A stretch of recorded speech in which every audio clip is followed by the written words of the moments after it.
Here's an idea. Pepe the Frog both is and is not a hate symbol.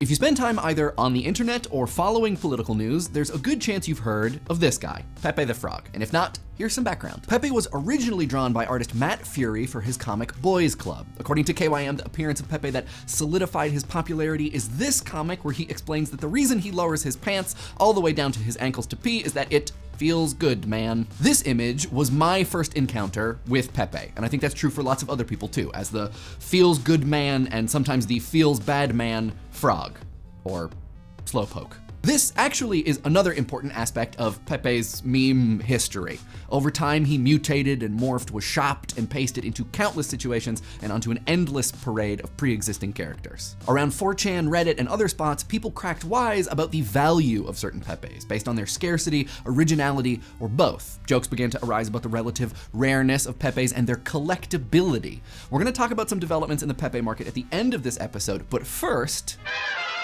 Pepe's biggest entree into the public spotlight came late last year in the midst of the American presidential campaign, and to be defensive for a brief moment, just after our Furthermore episode where we claimed memes played a very small role in the political climate.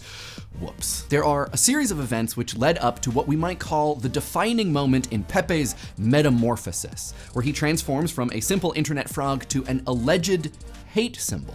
That moment was the release of a Hillary Clinton campaign explainer on Pepe and his apparent white supremacist leanings. The explainer is short and focuses on two things. First, a Daily Beast article which includes an interview with Jared T. Swift, a self-described white nationalist interested in taking Pepe back from the normies. He and his cronies would do this, he explains, by associating Pepe with white supremacy, by combining him with symbols widely understood to represent Nazism. The Clinton campaign explainer focuses second on the use of Pepe by then-candidate Donald Trump's campaign associates and supporters. The explainer posits a relationship between Trump and white nationalism, and at the 3-quarter mark displays a tweet where Trump himself includes Pepe. After not long, the news media picks up the story and reports widely on this apparently secretly racist internet frog. The Anti-Defamation League, the nation's premier civil rights/human relations agency, adds Pepe to its hate symbol database. Jonathan Greenblatt, ADL CEO, says, once again, racists and haters have taken a popular internet meme and twisted it for their own purposes of spreading bigotry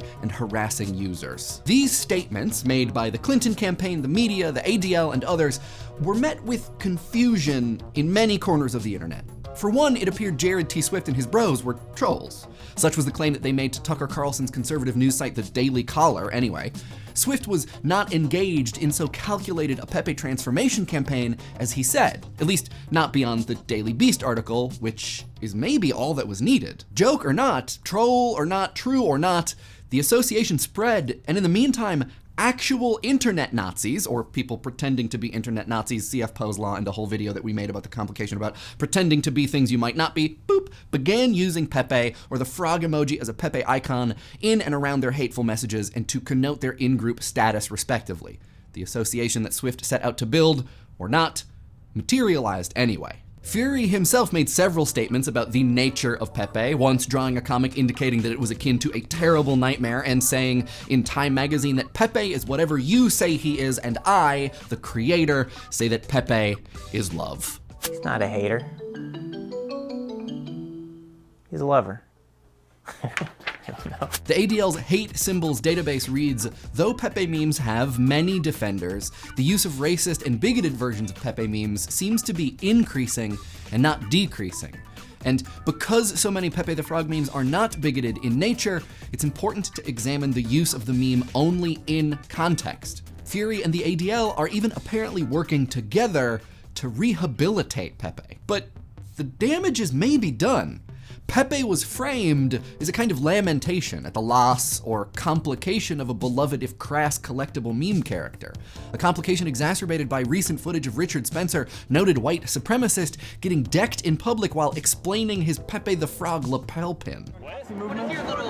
It's Pepe's become kind of a symbol. It's maybe lucky for Pepe defenders that Spencer stopped before explaining his position on what Pepe kind of is, lest he potentially strengthen Pepe's ties to hateful ideologies. But The thing that I want to talk about is not Richard Spencer getting walloped, but rather how it is that Pepe's meaning changed. How it is that a symbol which has no hateful meaning takes on a hateful meaning, and how might that meaning be erased, reclaimed, or defied. And to do that, we're gonna talk for a sec about something else with a few meanings. We're gonna talk about the word soft. Soft can mean a bunch of things. It can mean pleasing to the touch, it can mean gentle or describe a manner of speech, it can mean generally just quiet, but it can also mean compassionate and even non-alcoholic, as in soft drink.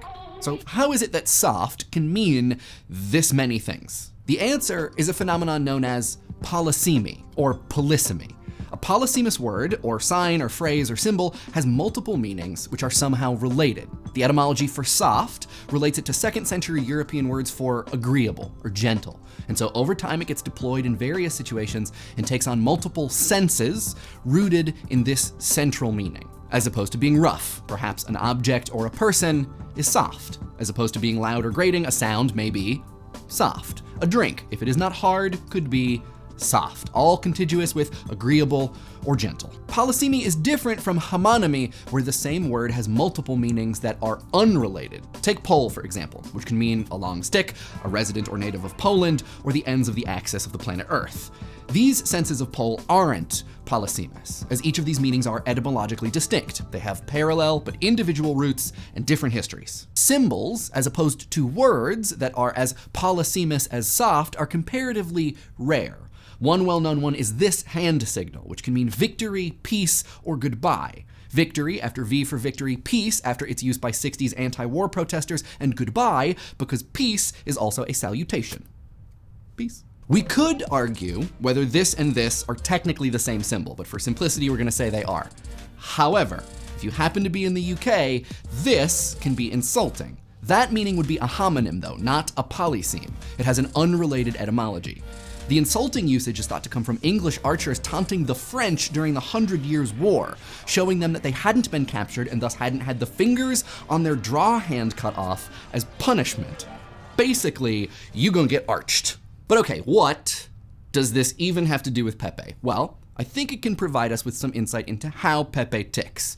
We can ask whether his various senses, feels bad man, feels good man, smug frog, rage frog, collectible frog, and hate symbol frog, whether they're polysemous or homonymous. Is Pepe more like soft, a sign with several senses all converging upon a shared territory of meaning, or is he more like pole, a single item with many branches of meaning, each stemming from separate and distinct traditions? What hangs in the balance is a determination of what Pepe is versus how he's used. I, personally, find it hard to divorce Pepe from his roots. Cartoonish and a little vulgar, sure, but also popularized via 4chan, a place notable for its preponderance of shock, where the attention economy is often gamed through the use of racism, homophobia, and sundry other forms of purposefully offensive communication. To me, this makes Pepe's various senses polysemous, not homonymous. Whether he is or not, it makes sense in the semantic way that Pepe could be a symbol of white supremacy because of his association with places on the internet, corners of 4chan, Reddit, Twitter, etc.,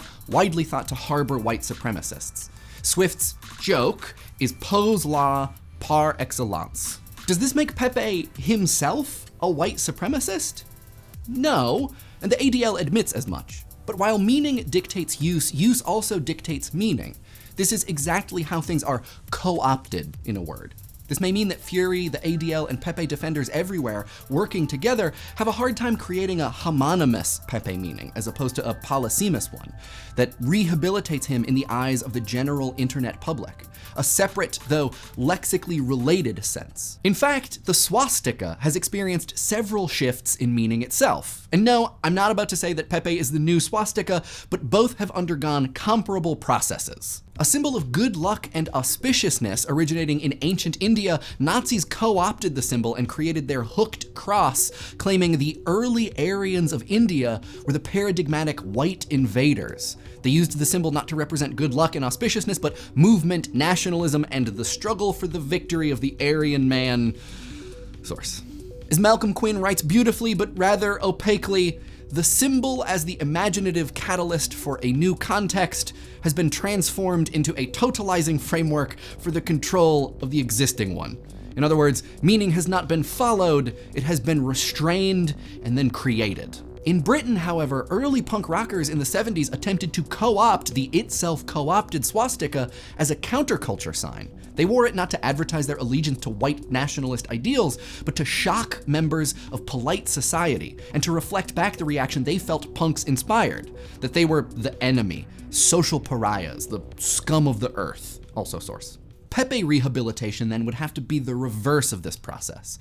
Individual communities working to create a new meaning against an institutionalized sense which claims to reflect true significance, but is in fact distinct from the symbol's actual history. Pepe's new meaning could perhaps channel not hate, but collectability? This is what, apparently, the folks over at the Rare Pepe directory are attempting.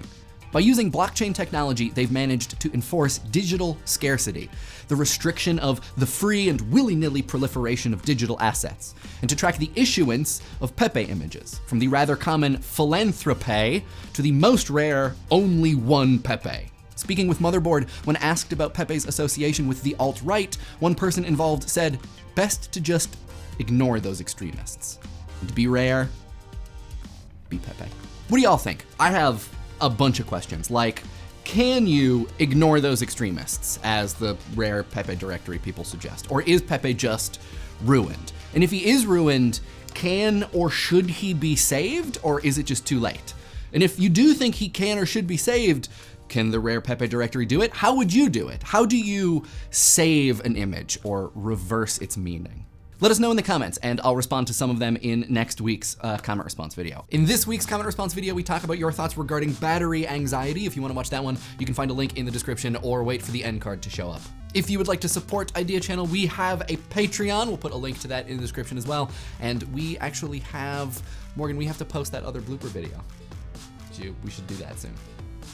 We're gonna do that soon. We have a Facebook and IRC and a subreddit and 2 tweets of the week this week. The first is from Aaron H, who sends us towards a masterpiece of technical memery. It is All-Star, set to the tune of Walking on the Sun, as performed by Santana featuring Rob Thomas of Matchbox 20.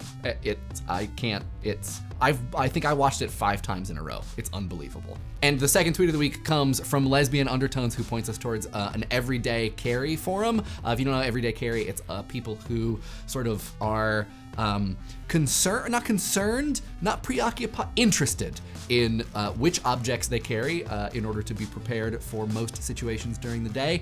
And I think that the comparison to battery anxiety is a really interesting one because, you know, I think that it's about preparedness. And so in a way, that's what your battery pack to thwart anxiety is about. It's about preparedness, and these folks are very prepared. And last but certainly not least, this week's episode would not have been possible or good without the very hard work of these philanthropists.